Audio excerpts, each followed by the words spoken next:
आपके जीवन को न तो कोई ग्रह चला रहा है, ना ही आपके जीवन को भाग्य चला रहा है। आपके जीवन को अगर कोई चला रहा है तो वो सिर्फ आपका कर्म चला रहा है। वह कर्म जो पूर्व जन्मों में आपने किए, इस जन्म में आपने किया, वो सारे कर्म आपके जीवन को चलाते हैं। जीवन में जितनी घटनाएं होती हैं, जीवन में जो भी सुख आते हैं, दुख आते हैं, जो भी लाभ होता है, हानि होती है, जो भी चाहे सुख घटना घटित होती है, चाहे दुर्घटना घटित होती है, वो सारे किसी ग्रह से नहीं, ना ही आपके भाग्य से है। वो सारे के सारे आपके कर्म के कारण है कि आपने जैसे जो कर्म किए, जैसे बीज बोए, वही फल के रूप में आपके सामने आ रहे हैं। तो अगर हमारे सारे जीवन को सारी घटनाएं कर्म की वजह से है और हमारे जीवन को कर्म चला रहा है, तो फिर ग्रहों की क्या कारण है, फिर ग्रहों की क्या स्थिति है, फिर ग्रहों को क्यों पढ़ा जाता है, फिर ग्रहों के अनुसार क्यों फलादेश हो जाता है, कैसे वो फलादेश पे सही हो जाता है, तो फिर ये ग्रह क्या है।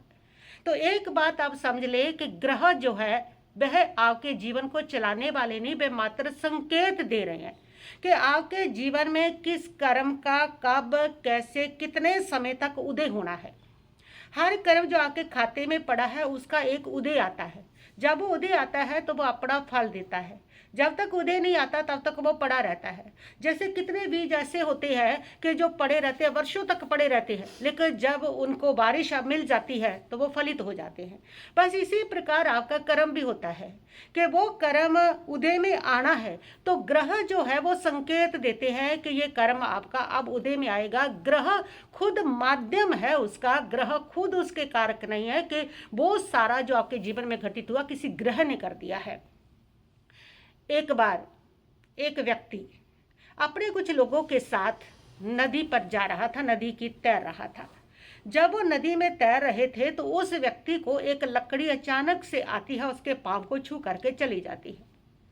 उसके साथियों ने कहा कि ये तो बड़ा शुभ शकुन है, ये तो बड़ी अच्छी चीज़ है कि पानी आपकी तरफ आया, पानी की गिल्ली लकड़ी आपकी तरफ आई और आपके पांव को छुई और बह गई। ये बहुत शुभ संकेत है। ये संकेत बताता है कि आपको कोई बहुत अच्छा समाचार मिलेगा। ये संकेत बताता है कि आपको कि राज्य से सम्मान मिलेगा। तो ये सब आपको इस कारण से मिलेगा। उस व्यक्ति ने कहा कि देखिए, लकड़ी मुझे राज्य सम्मान नहीं दिला सकती, मेरा पुण्य उदय होगा। हाँ, लकड़ी संकेत दे सकती है। और वही हुआ। कुछ दिनों के बाद उसने कुछ ऐसा शुभ काम किया कि उसको राज्य की ओर से सम्मान मिला। उस व्यक्ति ने कहा कि मुझे राज्य की ओर से जो सम्मान मिला वो मेरे पूर्व पुण्य के उदय के कारण मिला है, उस लकड़ी के कारण नहीं मिला। लकड़ी तो मात्र एक संकेत है। उसने एक संकेत दिया है कि ऐसा तुम्हारा पुण्य उदय आने वाला है, उस कर्म का संकेत दिया है। इसी प्रकार जितने आपके शकुन होते हैं कि अब आपका बिल्ली रास्ता काट गई, कुछ अशुभ होगा, तो वो सब एक संकेत है कि वो संकेत माध्यम है, लोग माध्यम है, सपने माध्यम है, शकुन माध्यम है, जो आपको संकेत देते हैं। ग्रह माध्यम है, लेकिन वो खुद उसके कारक नहीं है, वो नहीं करते हैं। वो लकड़ी राज्य नहीं दिला सकती, वो माध्यम है, उसने संकेत दिया है। बिल्ली आपका कुछ बिगाड़ नहीं सकती, वो माध्यम है, उसने आपको संकेत दिया है। तो ये सारे एक माध्यम होते हैं जो आपको संकेत देते हैं। ग्रह भी आपको संकेत दे रहे हैं, ग्रह माध्यम है, लेकिन ये खुद आपके जीवन को नहीं चलाते हैं। इस सत्य को आपको गहराई से समझना होगा, बहुत अच्छी तरह से समझना होगा कि ये किस प्रकार आपके लिए माध्यम बन जाया करते हैं। अब देखिए, भगवान महावीर स्वामी जब गर्भ में आते हैं तो उनकी माता 16 सपने देखती है। तो वो जो सपने हैं, अब सपने किसी ये बताते हैं कि कोई महान पुरुष आ रहा है, तो वो 16 सपनों का अर्थ तीर्थंकर पैदा हो रहे हैं। तो वो जो देखती है सपने तीर्थंकर पैदा हो रहे हैं, तो वो सपने जो हैं वह सिर्फ ये बताते हैं कि वो संकेत है, वो एक माध्यम है। और सपने तो किसी महापुरुष को नहीं दे सकते ना। महापुरुष तो अपनी साधना से बने थे, अपनी आराधना से बने थे, अपनी करनी से बने हैं। और वो आत्मा आ रही है, जब उनका समय आ गया, उनके आने का, मानव जन्म लेने का, धरती पर अवतार लेने का जब समय आ गया तो वो आ रहे हैं। लेकिन वो संकेत है, सपना सपना नहीं कर रहा, वो मात्र एक संकेत दे रहा है।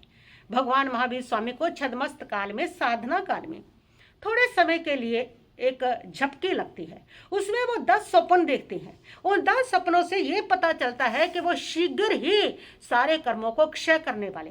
और सपन उनके कर्म क्षय नहीं कर रहे, वो उनका प्रसारित कर रहे। सपन सिर्फ उनके माध्यम है जो ये बता रहे हैं कि ये शीघ्र ऐसा हो रहा है, संकेत दे रहे हैं, वो संकेत देते हैं। तो इसी प्रकार सारे आपके सपने, सारे आपके शकुन, सारे आपकी जो ग्रह हैं वो मात्र आपको संकेत देते हैं कि आपका पाप का उदय आ रहा है, पुण्य का उदय आ रहा है, कौन सा कर्म आ रहा है, कैसे आ रहा है, वो देते हैं। लेकिन जो भी हो रहा है, जैसा भी हो रहा है, वो सब आपके कर्म की वजह से हो रहा है, कर्म के कारण से हो रहा है।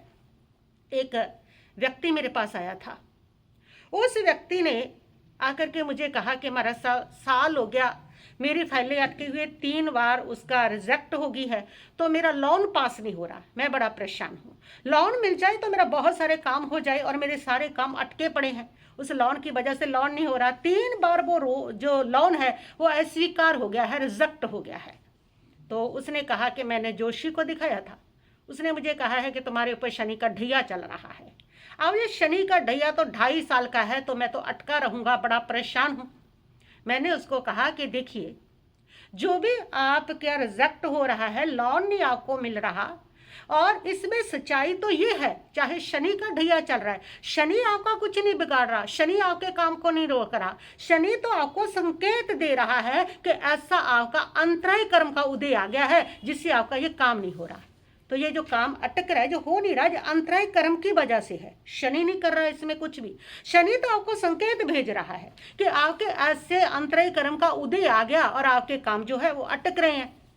तो उसने कहा फिर मैं क्या करूं?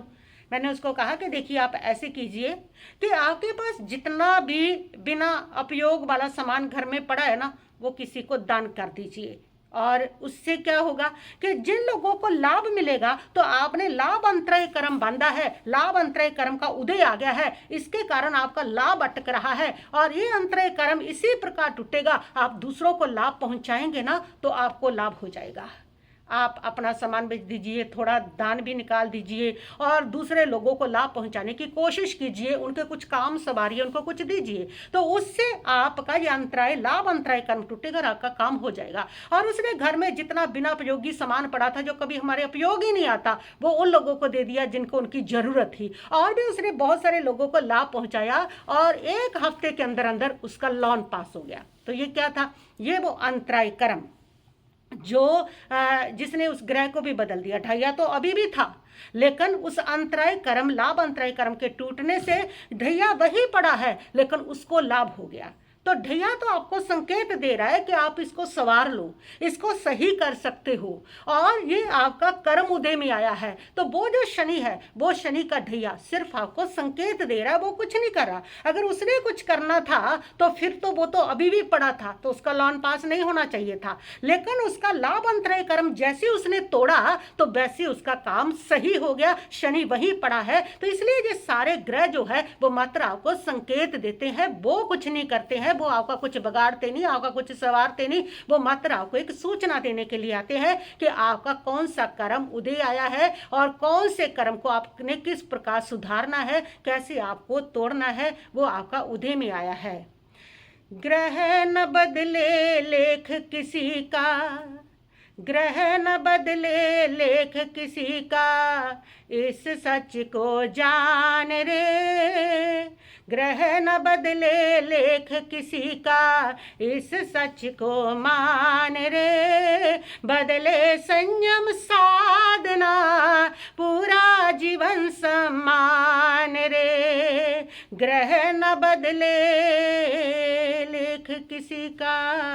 ये ग्रह आपका कोई लेख नहीं बदलते हैं। आपका लेख जब भी बदलेगा तो वो आपका कर्म बदलेगा। संयम के द्वारा, तप के द्वारा उस कर्म को जब तोड़ लोगे, वो तो आपके उस लेख को बदल देगा। लेकिन ग्रह में खुद में कोई ताकत नहीं कि आप अगर अच्छे कर्म नहीं कर रहे हो, उस कर्म को तोड़ने की कोशिश नहीं कर रहे हो, तो ग्रह आपका कर्म तोड़ देगा। ऐसी एक बहन मेरे पास आई थी। उस बहन ने मुझे कहा कि महाराज साहब, मेरी जितनी सैलरी है ना, उसमें मुझे कोई बरकत नहीं होती है। वो मेरी ऐसी लगती है कि इधर से सैलरी आई और इधर से घर का सामान टूट गया, कोई बीमारी आ गई, कोई और प्रॉब्लम आ गई, सारी की सारी उधर चली जाती है। मैं उसका कोई उपभोग कर लूँ, मैं उसका कुछ खा पी लूँ, मैं उसका कुछ बना लूँ, ये होता ही नहीं है। कि मैं नए कपड़े भी बना लूँ, वो भी नहीं होता, यानी कि बरकत ही नहीं होती है।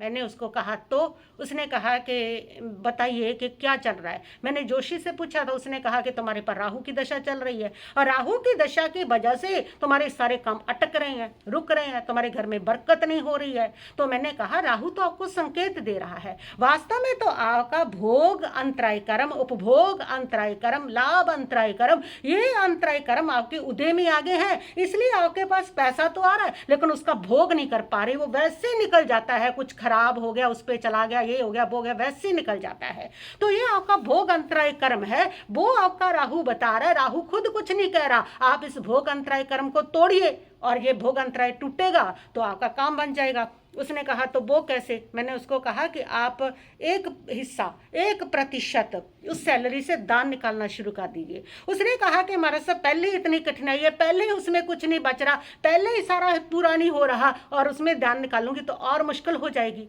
मैंने उसको कहा कि देखिए बात ऐसी है, अंतराय कर्म को तोड़ने का रास्ता ही यही है कि उस कमी में भी अपनी निस्वार्थता के साथ, उदारता के साथ किसी को दे दीजिए। और जब आप दूसरों को भोग के साधन दे देंगे कि वो कुछ खाएगा, वो कुछ पाएगा, वो पहनेगा, वो भोगेगा, तो तुम्हें भी वो अंतराय कर्म टूटेगा और तुम्हारा अंतराय टूटने से यही जो सैलरी पैसा है तुम भी अपना उसको खा सकोगे, पी सकोगे, भोग सकोगे, वो व्यर्थ में नहीं जाएगा। तो तुम्हारा भोग उपभोग का जो अंतराय कर्म है वो टूट जाएगा। उसने मेरी बात को मान लिया और उस सैलरी में एक हिस्सा जो है वो दान करना शुरू कर दिया। लोगों को वो वस्त्र दे देती थी, खाने का कुछ दे देती थी, इस प्रकार दान करना उसने शुरू कर दिया। और जब ये दान करना उसने शुरू किया तो कुछ महीनों के बाद वो मेरे पास आई और उसने आकर के कहा कि हमारा सब कमाल हो गया।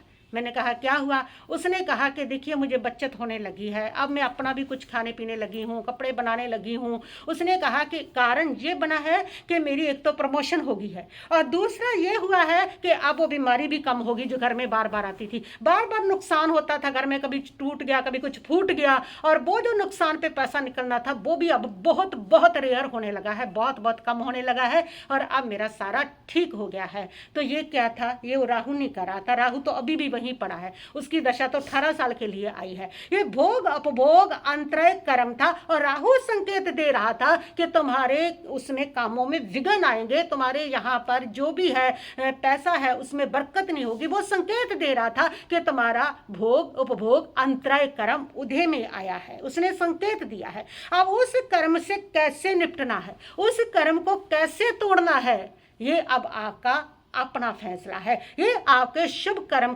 करने का आपका अपना फैसला है। तो जो ग्रह है वो हमें संकेत देते हैं, वो स्वयं कुछ नहीं करते, लेकिन उसमें सुधार करने का पूरा पूरा हक हमारा है, पूरा पूरा निर्णय हमारा है, पूरी पूरी शक्ति हमारी है कि हम उसमें उसको जान करके उसमें सुधार कर सकते हैं कि कौन से कर्म का उदय आया, किस वजह से आपका ये काम बिगड़ रहा है और उस कर्म में कैसे सुधार करना है, ये वो संकेत देते हैं। तो इसलिए ग्रह और ये जो भाग्य हैं ये दोनों ही जो है वो आपका कुछ नहीं बिगाड़ते, वो आपके जीवन को नहीं चलाते। आपके जीवन को अगर चलाता है तो वो आपका कर्म चलाता है। ग्रह दिशा बताते हैं, कर्म दिशा बनाते हैं। ग्रह दिशा बताते हैं, कर्म दिशा बनाते हैं और दोनों जब आत्मा जाग जाती है तो ये दोनों सर झुकाते हैं। तो यहाँ पर जब हमारा शुभ कर्म जागता है तो ग्रह और ये भाग्य ये दोनों ही वहाँ पर मौन हो जाते हैं, चुप हो जाते हैं, इनका कोई शोर नहीं होता। तो बस इतना ही कहती हुई मैं अपने वक्तव्य को यहीं पर स्थगित करती हूँ। ओम शांति शांति भवतु।